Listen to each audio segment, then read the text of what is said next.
Hello, hello mga lalabs ko! So ngayong araw nga pala mga lalabs is gagala na kami. Ilang days na namin o ilang weeks na namin pinaplano na magperya kami kasi meron pang perya. Tapos naman ang piyesta dito. Pero nandyan pa naman yung perya kaya naisip namin na doon na lang gumala. Kasi wala naman kaming sasakyan para pumunta sa mga pasyalan. At perya lang ang malapit dito. Yan. So, maglalakad kami mga lalabs papunta sa planta na pinapasukan ng aking ling. Kasi ihahatid niya kami doon. So, papunta doon, lalakad muna kami. O, tapos naligaw pa kami. Sabi ko doon sa kabila dadaan. Iyon. Dito kami dadaan kasi malapit lang. So, ayan, tamang lakad na muna kami niyan. Kasi, yung perya doon mga lalabs is pinareserve ko. Wow, dyan! Pinareserve ko yung perya para sa kanila. So, ayan nga, tamang lakad muna kami papunta ng planta. Kaya, mekos, takbo-takbo si Nana. Kasi maganda naman yung daan at walang putik. At ayan nga pala ng mga lalabs. Yung araw na yan is paulan na yan eh.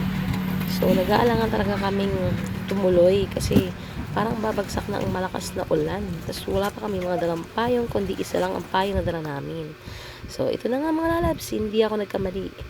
Ayan, inabot na kami ng dilim dito. Nandito na kami ngayon sa planta na pinapasukan ng aking ling. Inihintay namin siya dahil naka-duty pa siya. Inihintay namin siya na magkaroon ng time para ihatid niya kami sa perya. So, akala namin is hindi na matutuloy kasi uulan na. As in, umaambo na yan mga lalabs. Kaya nakapayong na dyan si Ate Steph. Ayan. Umaambo na kasi dyan mga lalabs. So, ayan na. Hanggang sa bumagsak na at bumuhos ng malakas na ulan. Ayan, naligo na sila ni Jumong at ni Kuya Andre. Naligo na lang sila sa ulan dahil hindi na kami tutuloy. Kasi, ang lakas ng ulan. So, ayan, nagutom na sila. Dito na lang kami nagkapihan. O, ayan. Tamang inom muna kami ng kape para sa malamig na panahon. Charot. Ayan, mga naligo na sila sa ulan. Hindi na kami magpiperya. Nag-food trip na lang kami. Ayan. Nag-chicha. Chicheria. Ayan. At hindi pa na sayahan sa chicheria. Sa kape. Nag-soft drinks pa talaga si Andrea. O, diba? Himawa lang sa soft drinks. Nagkape na, nag-soft drinks pa. Yan na yung aming hapunan. Charot. Ayan. So, hindi na talaga matutuloy yung perya namin. Inabutan na kami ng malakas na ulan dito at gabi na rin. Kaya, yung dalawa is naligo na lang sa ulan at basa na ang kanilang mga suot. Sabi ko, umuwi sila at magpalit kasi baka matuloy tayo. Kasi mga 7 pa naman ang gabi. Magpalit sila at kumuha ng damit. Diba? Tapos na magkape, soft drinks naman sila.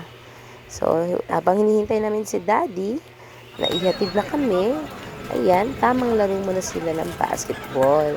Kasi yung mga boys is umuwi muna para kumuha ng damit. So, ayun na nga pala mga lalabs. Hinatid na kami ni Daddy. Ang gamit namin dyan is kulong-kulong. Hindi na nakita.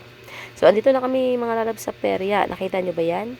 Walang tao. Kasi nga, reserve. Ang nandyan lang is yung mga, syempre, mga nagbabantay. Yung, syempre, may-ari ng perya.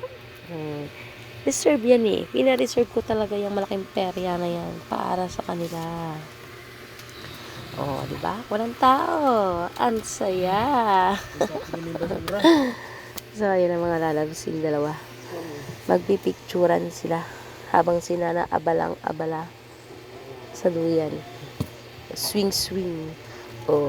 Nagpipicturan na si Ate Steph at si Andrea. May pasiso pa sila, mga lala. Sabi ko, pipicturan ko sila para sila mga bata. Diba? Happy lang. Dito lang kami. Yan, kasi dito ang bayad is 30 pesos at 20 pesos isa. So, ayan, naglaro na sila ng mga hagis. Ano ba tawag dyan? Pana? Hindi. Hindi ko alam kung anong tawag dyan. Wala naman tumama. Ang napanalunan na lang nila is candy. Tapos si Nana lang naman nanalo sa candy. Nagwagi. Ang tinamaan nila is puro pochi. Hmm. Oh, ang daming sumubok, ang daming tumira, wala namang nakasapul. May nakasapul naman. Kaya lang ngayon nga lang, ang price niya is candy. Puchi-puchi, yaya danda. Diba? Ang saya-saya. Trinay rin namin dito mga lalabs maghagis-hagis. Para may souvenir ba? Yan, may souvenir. At hindi naman kami nagkamali. Nanalo si Ate Step dyan mga lalabs ng tasa na orange na yan. Yan. Nanalo. Ang galing ni Ate Step maghagis. Nakuha niya ang reward.